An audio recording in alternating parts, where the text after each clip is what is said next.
Because it's definitely something you never feel like you've arrived at. It's just something you feel like you got to grow a lot in, right? And so for Indy and I, we've been married 14 years now. And in being married 14 years and learning how to communicate, we've had to overcome a lot of barriers. Right. And just to name a few general barriers that have been there, first off, it starts with the fact that I root for a far superior football team than she does. Ohio State and Michigan, which means nothing to you guys down here. But up north, that would cause a big ruckus, right? But aside from that, aside from the basic roadblocks of how men and women communicate, we were just raised very differently in different cultures, obviously different races. We also just had a different walk of life, different stages of life in which we met one another. Right? So even though she looks forever 28, we just had different life experiences coming into our marriage. And so for a lot of it, we had to really take time to figure out how to communicate through all those different roadblocks that come before one conversation. And seem to flourish before the most difficult conversations. Because those seem to bleed in. And probably the biggest principle I can say in the time that we have, and then we'll let India share for a second, is for me the biggest change had to be that I was more focused on being righteous than being right. And what I mean by that is, I'm very competitive. I come from a sports background. My wife's a lawyer, so she loves to win an argument, right? So we got all that colliding into one conversation. But what I didn't realize when we first got married was how dangerous my pride was to us communicating. And I didn't realize how much it would damage her when I was so determined just for her to see my way at all costs. For me to make sure I communicated as hard as I needed to, as consistently as I needed to, so she could see how I feel about everything.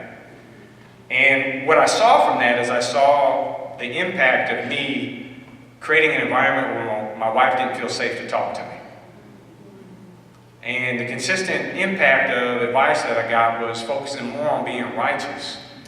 I'm like, man, what does that mean? But really just trying to get back to the Bible and trying to really understand somebody and love somebody before you're just determined to prove your point. Does that make sense? Yeah. I'm going to let India share for a second.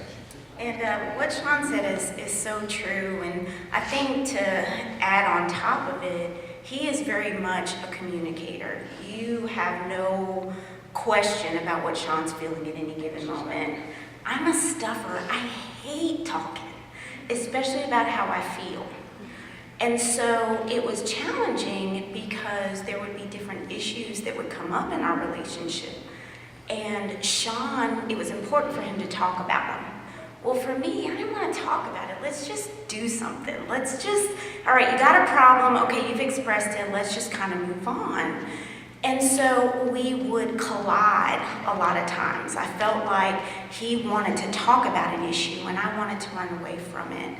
But I think what I learned in all of it, in addition to what he shared about it being us being righteous as opposed to right, was that in me standing firm in not wanting to talk about things and solve them another way, I lost the heart of love. I wasn't following Christ's example, like in Philippians 2, where even though he was in the very nature of God, he didn't consider equality with God something to be grasped, but he considered himself a servant and made himself nothing. So in the same way, we're encouraged to consider others' interests over ourselves. And I wasn't doing that. But in learning, if I'm going to save our relationship, because marriage is hard, if we're going to make this work, then I need to start with me and have a heart like Jesus and consider his interests above my own, to try to understand what it is he's feeling and what he's trying to say. The fact that he wants to communicate and I want to run, I've got to surrender to that, and I've got to sit there and learn how to be a better communicator. And so, that's the one thing that I'm still growing at it, still working on it, but to continue to strive to consider his needs above my own, and not just in my relationship with Sean, but in my relationship with my daughter, with those around me, anybody I encounter. The last part I'll share about this is, communication is so foundational to whether we're feeling loved or not. Like, we all know what it feels like for somebody to say something reckless and it hurts us, right? But we also know what it's like to say something reckless and hurt somebody else. And I think just understanding that what we say and the motive of which we come from when we say it is so important for people understanding that we're coming from love and not some other agenda. Right. So we'll turn it on over to Mr. Christian to share about family. Thanks.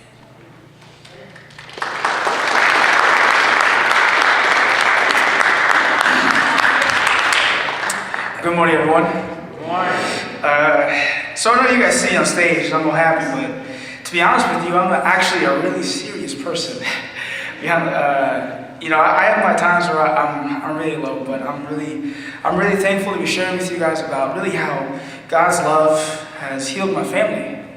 And when I think about family, I think about really close relationships where people know you since birth. It's very sensitive. It's very things that touch your soul. Your mom knows the right thing to say to you, to encourage you. Your father knows the right thing to comfort you, to hold you in his arms when you're upset, when you're sad, when you have the worst day of your life. He's there to tell you that you're okay, that it's fine. Growing up, I struggled to connect with my father emotionally. He and I were both two different people. He's very stern, and I'm very emotional. So as a son, growing up me being so wild, crazy, I struggled to learn how to approach him. I was scared. I didn't know how to say, Dad, I love you. I didn't know how to say, Dad, I care about you. I didn't know. It was always, how was work? It was good. How was day at school? It was good. And that was our relationship for years. But God knew that in my heart, I wanted to connect with my father emotionally. I cannot tell you how many times I would stay up late at night in my driveway, crying to God at night, looking up at the stars and saying, God, I need help. I don't know how to connect with my father.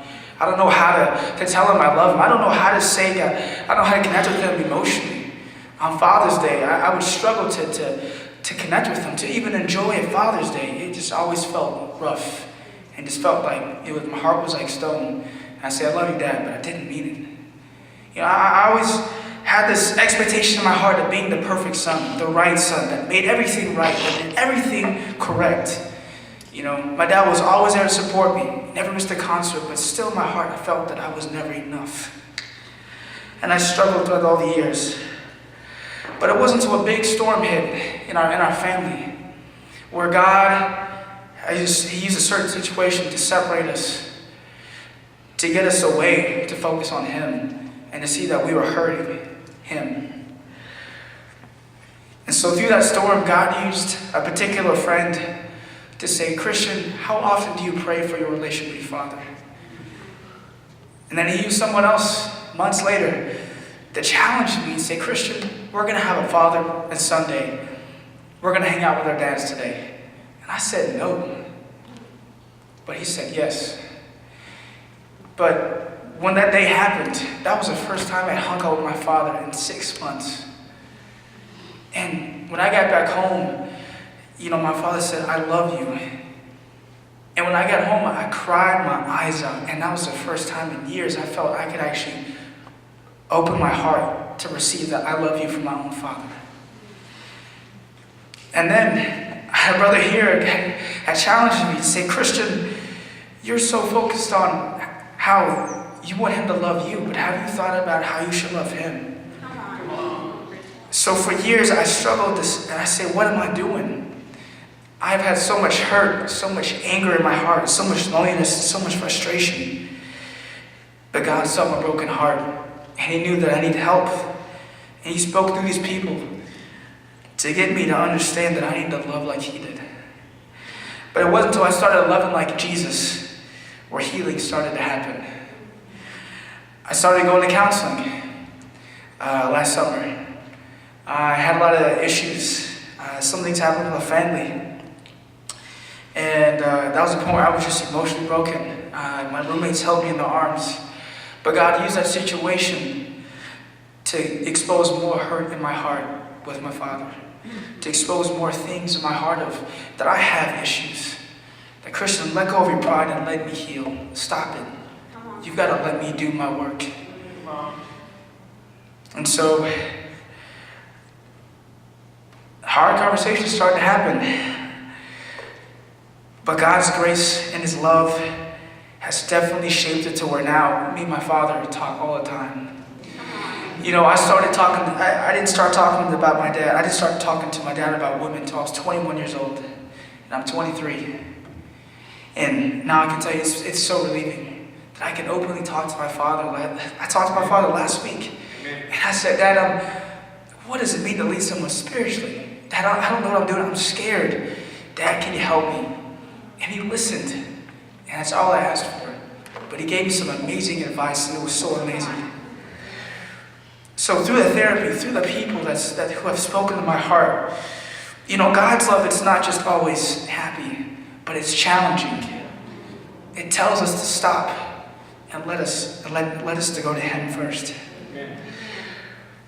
And so today I want to proudly say that God has definitely healed so many things in my heart. And it's definitely helped me to love other people so much better, to be more in tune with others, to help other young men with their relationship with their fathers. So if I just come to you to tell you that God can heal anything. Amen. He can use the worst situation that you think that cannot heal your heart to be the best thing to change your heart forever. Amen. So if we go to Him faithfully and love like He did, He can heal the family around you. Thank you.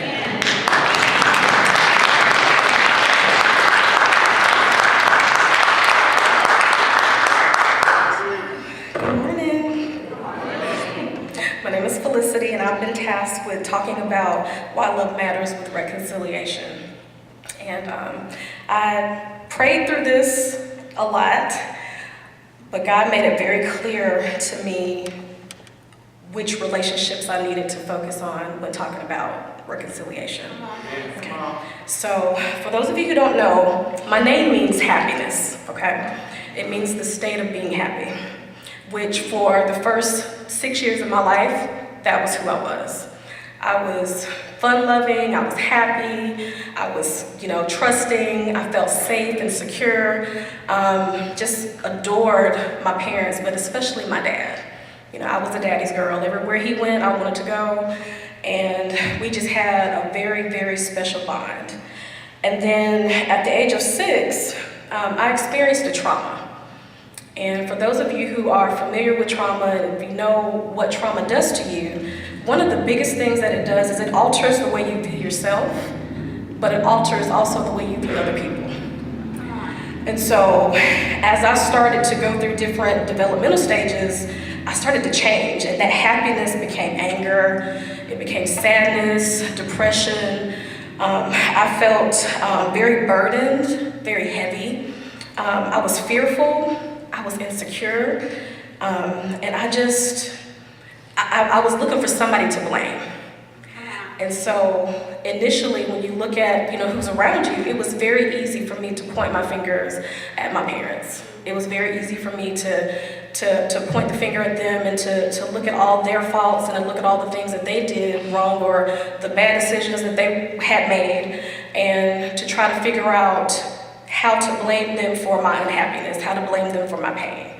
And I went through that for a very, very long time. And like India shared, I'm a stuffer as well. So I'm feeling all these things, but I'm stuffing all of those feelings. I'm not talking to anybody about them. I would write a lot, so I journaled, and I would just kind of hold it to myself. But I also became very self-destructive. I made really poor decisions in relationships. I made, really poor decisions when it came to just life situations, things that, only by the grace of God I was saved from, because I just was so unhappy that honestly I didn't care whether I lived or died. And it was just so detrimental to just my health, but also the health of everybody that was around me. Because if you guys know anything about brokenness, you know, we're all fundamentally broken. But what the trauma did for me is it intensified my brokenness. And so as the more broken I became, the more it kind of spilled over into all the other relationships, specifically, like I said, with my parents. So as I started really looking at those relationships, again, it was really easy to blame them. It was really easy to look at them and, you know, want to make them be the source of my pain, but they were broken too. You know, they were going through their own stuff and they were feeling their own feelings and trying to make it through as well. And what we were doing was we were hurting each other back and forth with our brokenness. And so for me, I'm not a very overt person, but for me, if I'm angry with you, I'm gonna be very silent. I will give you the silent treatment. I will maybe roll my eyes.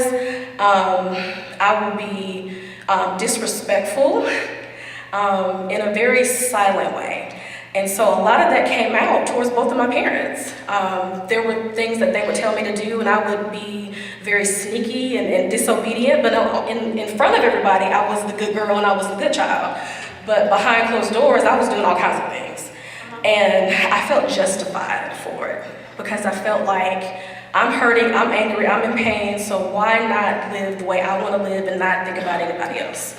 And just looking at the whole heart of reconciliation, I looked up the word, okay? It says the act of causing two people or groups to become friendly again after an argument or disagreement.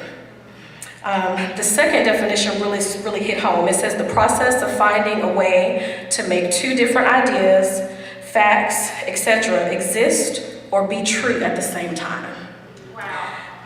And that really hit close to home because although my pain was true and it was real and I was hurting, the pain that my parents were each going through, their pain was real too. And it was no different than mine. And for me to feel like I could lash out at them and blame them for everything and not give any consideration to what they were going through and what they were feeling was very selfish. And, you know, God put me to a place, and I pray that you guys don't have to go through this where God humbles you, but God humbled me to a point where I was at my lowest, and he helped me to see that if I didn't make a change, if I didn't start doing something different, that it was gonna continue to be destruction around me. So I started to pray, you know, first of all about just my heart and just where I was and trying to dig up all that stuff that I had been stuffing for years. And this was a long time in the making. This did not happen overnight. You know, this is something that, you know, God had to really do surgery on my heart to help me to dig that stuff up. And, you know, to really be open first to God and then the people in my life, to talk about all the different ways that I was wronging all the people in my life. And so I just really focused on me and focused on clearing my heart first. And once I started doing that, then God started putting it on my heart to pray for my family. You know, to pray for my dad, to pray for my mom, to pray for the things that, you know, maybe they needed to heal from and the things that was causing them brokenness. And so once I was able to work on me, then I was free to start praying for them and, you know, really wanting to see, you know, greatness in their lives too.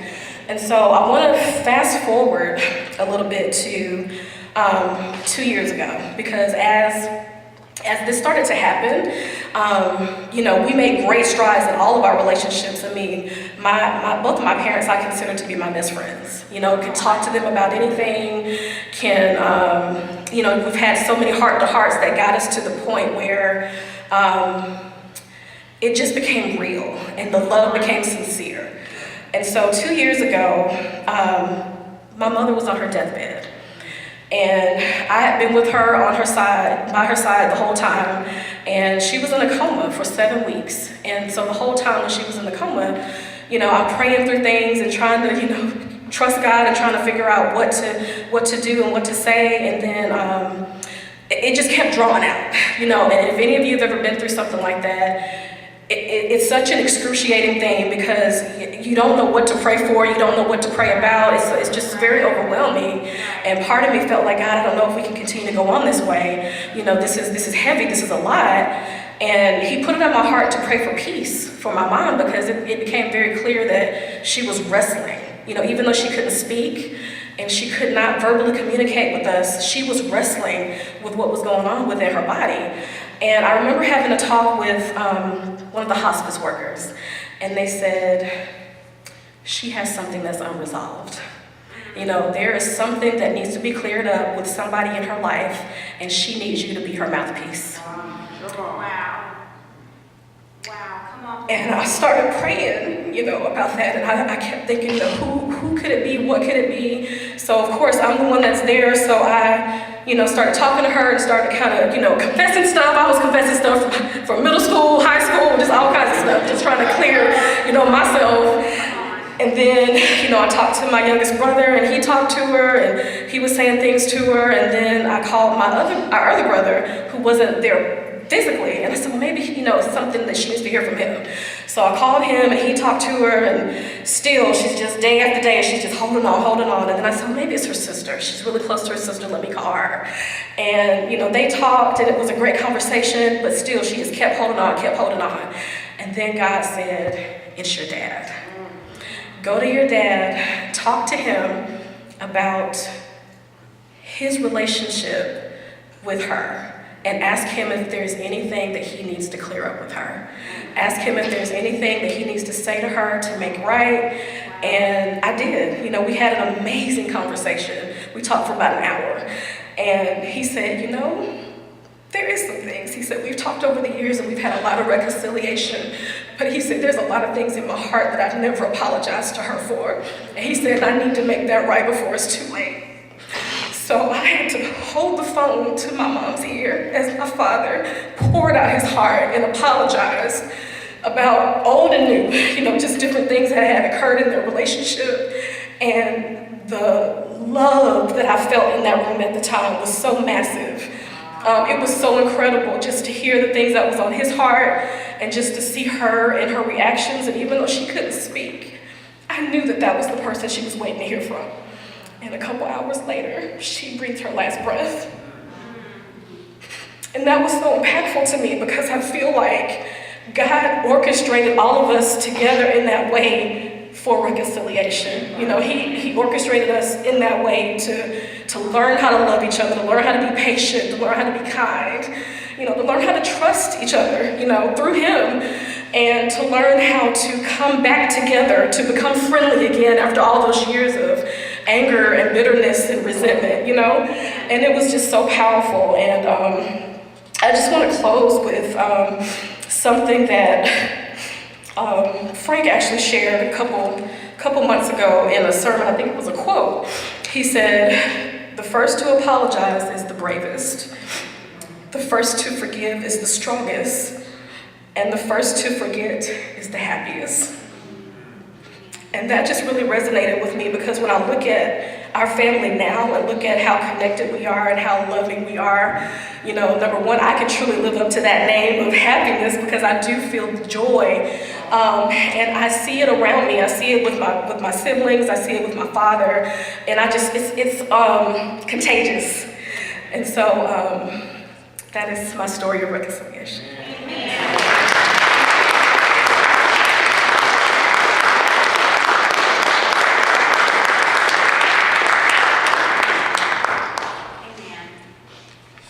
Wow. Good job. Wow. Wow, that was amazing. Okay. It's my turn to talk about why love matters in healing, right? So let me ask you this question real quick. What do you need from God right now? Like, when you got up this morning, driving over here, walking in here, what do you need from God right now?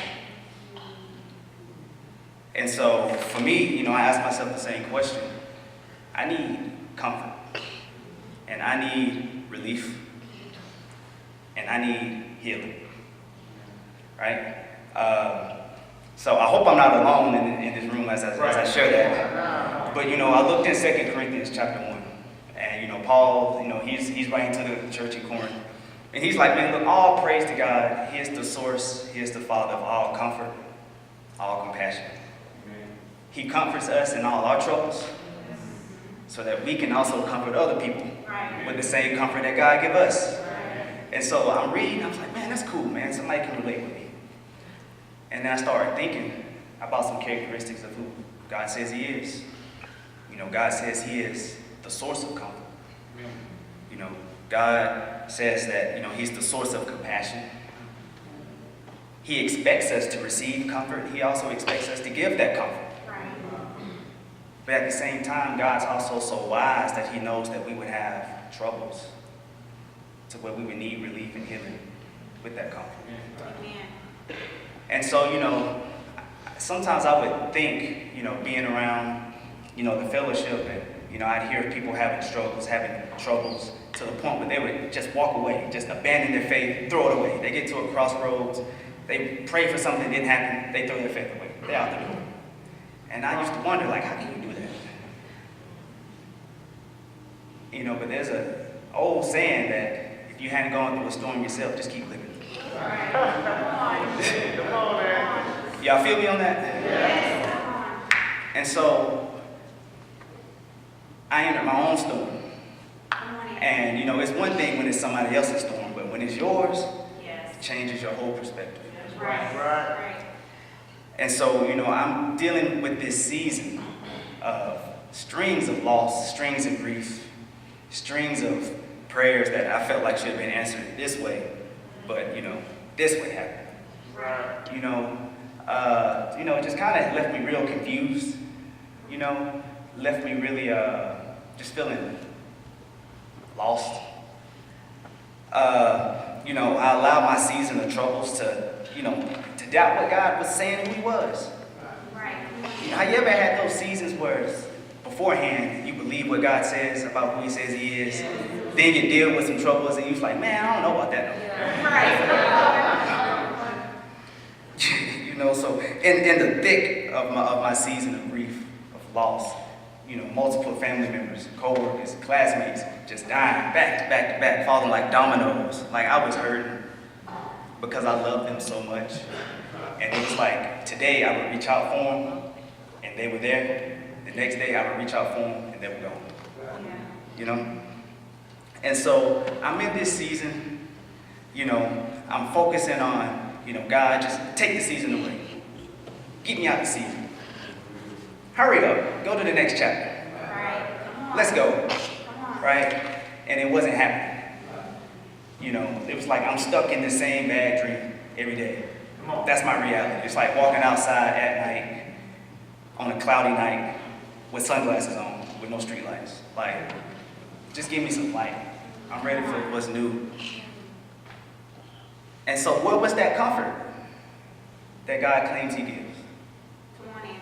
I ain't see it. You know, he didn't show up like I expected him to, because I'm still stuck in the same chapter of hurt. You know, when everybody else around me is happy and celebrating, and I'm just numb to it all. Yeah. You know, and honestly, we talk about love. I feel like God was playing games with my heart. I've been in relationships with people, and we play games. I wouldn't expect that from God. That's what I thought. Now, that may not be, you know, all nice to say out loud. Come on, Anthony. But let's be real, that's how I felt. Right. You know? But here's why love matters. I decided to go see a therapist last year. Because, man, it was so much going on, and I didn't know what to do with it. And I was like, look, I ain't got nothing to lose. Growing up, that's taboo in black culture. We don't go see therapists. We don't do that. You know, we keep it inside. You know what I'm saying? We get high and we forget about it. Right. But I was like, look, man, I ain't got nothing to lose. So I signed up and I was like, if I broke my leg, I would go to see a doctor. That's right. So when my heart and my mind is in anguish and broken, let me go see somebody who's trained to help me. Right. Okay, so here's some stuff I learned. I am what you would call an avoider. I avoid. You know, I dodge. And so what that means is, you know, I consider myself a pretty loving person. Like, I can give 4 hours of my time to somebody. But when it comes to me needing time, I can't even ask for 10 minutes. I avoid that, right? If somebody needs a ride across town, man, I'll gas up the car and do it. But I can't call somebody and just ask them to sit with me for 5 minutes so I can pray. Come on, Anthony. And so what I was doing, I was trying to give my love to people, but I was robbing people of the opportunity to love me. That makes sense? Yes. You know, I felt like my needs, I felt like, you know, my desires for help were shameful. Like, man, it's shameful to feel the way you feel. I felt like it was destructive to have these needs, to need help. I felt ashamed to ask for it. I had all these struggles in private, so I would just isolate myself away from everybody. But that only brought on more suffering. Right. And so, you know, therapy's helping me connect some dots and see that. And so now where I am today, you know, I'm learning a few things. Come on, Anthony. I'm still here today. So that's one thing, right? And, you know, it's almost as if I was so focused on this one way, I expected God to give me relief. I was so focused on this one way, I was missing all these other ways that He was trying to reveal Himself to me. Amen. Come on. You know, so I'm asking God to be the healer and the source of comfort, who He says He is. But I'm only looking for it here. But there's so many other ways He's trying to give me that comfort. Amen. And that's through His people, trained professionals, prayer and fasting. I'm only focused on one way, but I miss so many of the other ways. Amen. So He's enlightening my mind right now to see that He's so much bigger than the box I put Him in. Right. You know, I've learned that God wants a relationship with me in the sense that, yeah, He may not necessarily immediately move me out that season, but He walked with me every step of the way in that season. Amen. You know, He didn't just want to make it go away. And I think there were some lessons He wanted me to learn in that season. Amen. You know, that I got deeper compassion for people now when they go through their own storms. You know, how prideful and just, I didn't have any compassion at first, thinking, man, how could you do that? I got more compassion now, and I can understand and I can empathize with you. Right. Come on, Anthony. You know, and as me and God have been walking together, I've been learning more about Him and about me. And as I've been learning more, I know better. And now that I know better, I can do better. Amen. And so, I'm going to ask you that question again. You know, what do you need from God today? And I just want to encourage you to pray that God reveal Himself in the way that you need it, but that He do it in the way that He wants to do it. Amen. You know, God is powerful enough to reveal Himself and give you what you need, but let Him do it in the way He wants to show you. Amen. So, you know, I just pray that, you know, you don't throw away your faith when you go through that adversity. He's bigger than all that. Amen.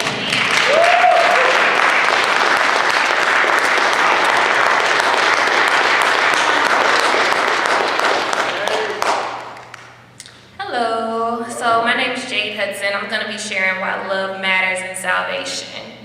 And so when I'm thinking, there's a lot of layers to, you know, your story of how you come to Christ, how you come to know Him.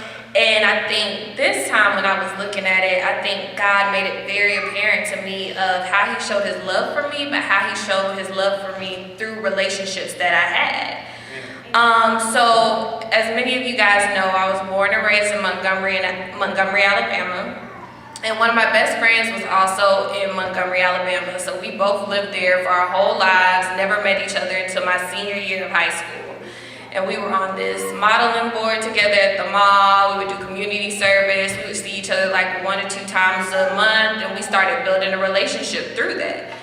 And so we, you know, we're just building a friendship, and, you know, ultimately it ended up with her telling me that at the end of the year she was going to UAB. And I was like, that's awesome, because I'm going to UAB too. And I didn't know many people that were going, but, you know, I was happy to have at least one friend to know when I got on campus. And I was just so thankful that, you know, we had been building a friendship throughout those years. And so when I get to UAB, I had 2 goals. It was first to get my degree, and then the second thing was to turn up. Like, I was there to party and get my degree. That was it, like, honestly. So, Valencia, my friend, and I, we would both have our things. We had our 2 different circles, but she would tell me about this party she went to. I would tell her about that one, and we would have our moments where we would meet up and have lunch, and we would just have a great time. And I know about halfway through freshman year, she was like, well, I'm really trying to live for God. I'm not gonna be partying anymore. I'm gonna really just focus on Him and devote myself to Him. And I was like, oh girl, that's cute, but I'm here. I'm here for 2 things, to get my degree and to turn up. So I was like, well, we can still meet up. We can have our lunch and dinner, but I understand if we want to party, you're not the one I'm gonna call, and we can just do our own thing. So it was awesome. She was still my friend, I was still her friend, and throughout the years of us just both being there, we still had built a friendship, we still met together, we still, hung out. It was just that, we had 2 different lives. And so after freshman year, a lot of my friends transferred out, moved away, so I was in the need of a new friend to, go out with. And in comes Mia. And so we both had the same goals in mind. We were like, we're gonna study, we're gonna work hard so we can party hard. That was it. So we met each other around our sophomore year. We ended up building our friendship, and we weren't close, but I know at one point we had a trip for spring break, and it was supposed to be a whole bunch of people going, but everybody dropped out besides me and her. And so we went together on that trip, and that's where our friendship was really solidified. We went on that trip together, and then after that point, we were inseparable. So, it was still the same pattern: work hard, you go party on the weekend, and we both were just there to support each other throughout that, I guess. And I know at one point, during my junior year, I realized how broken I was. I was like, this partying, talking to these guys, it's not really fulfilling me, but I know I'm looking for something. And I know that this is not the way. And I was like, I just know I'm so broken and I need God. I knew it. It was so clear to me. I was like, the one thing that has been missing from my life is God. And so at that point, I wanted to find Him, and I really went on a search. And Mia was like, hold up, you throwing off the rotation, girl, because we had 2 goals in mind, remember that? So I was like, but Mia, this is really what I need. And luckily, she went on the journey with me. And all of this to say that I know God built our friendship for this purpose. All the things that we went up those 2 or 3 years prior, it led to this point where I wanted to find God, and I also brought her along with me. So I know we were trying these different things. We would go to different campus organizations, and then in comes Valencia from our freshman year. She's like, hey, you guys, I want to have a morning devotional, and you guys should come. And we both ended up going, and we both ended up studying the Bible. And, there were times that I was really into it and Mia wasn't, but because of our friendship, but because of our relationship that God built, she trusted me through that. And she was like, that's not really what I'm into. I'm not looking for God right now, but I know you're my friend, and I'm going to walk on this journey with you. And there was even a point where we're studying where things flipped. She was there, she was ready, and I was like, hold up, this is not feeling too good. I'm not with it. And again, because of my friendship with her, because I knew who she was and I trusted her, when I was having those moments of doubt, I went to her with it. And she would talk through it with me, we would pray about it, and then ultimately that helped me to be able to get baptized, and she got baptized too. And so I'm sharing all this to say, yeah, I could be naive and just say I built these friendships with these people because, just where we were both in Montgomery, we're both at UAB. But when you understand how relational God is and how He can show us His love through those relationships, I know that He had His hand in every single thing. And there's no way that I would be here now, honestly, without the intentionality of God putting those relationships in my life. Because I needed each step. I needed Valencia to be there throughout the whole way so that when I got to a point that I knew I was broken, I knew I could reach out to her. And luckily, I had a best friend that also, even though she didn't know she was searching for God, God used our relationship to help push both of us towards Him. And it's just an amazing thing. So I just think about how, like, of course, God pursued me through, you know, when I was studying, I was hurt to think about the things that I've done to God and the sins and how much they hurt Him, like through, you know, reading the scripture and my Bible studies. But the one thing that really helped me to also see God is those relationships. And He used those relationships to further reveal His character and His love for me. And I know that, you know, based on those relationships that I fostered, I was able to see God. And even though I learned about how compassionate He is, how loving He is, when I had those relationships with my friends, I saw that. I saw the way we lived. I saw the way we interacted. I saw how things changed. And so I just wanted to really, you know, let you guys know and just really share that God pursues us in many ways, but His love and why love matters is that He's intentional about each relationship that He places in our lives, and He wants to use those relationships to reach out to us. He wants to have that relationship with you, and He's working on that with you and Him, but He's also put in specific people in your life to help you know Him better, to help you to be able to ultimately choose Him. Everything He has, everything He's doing is to pursue us, and ultimately, you know, when we give into it, He can really show His love for us, and just through relationships and everything else. So that's why I love that.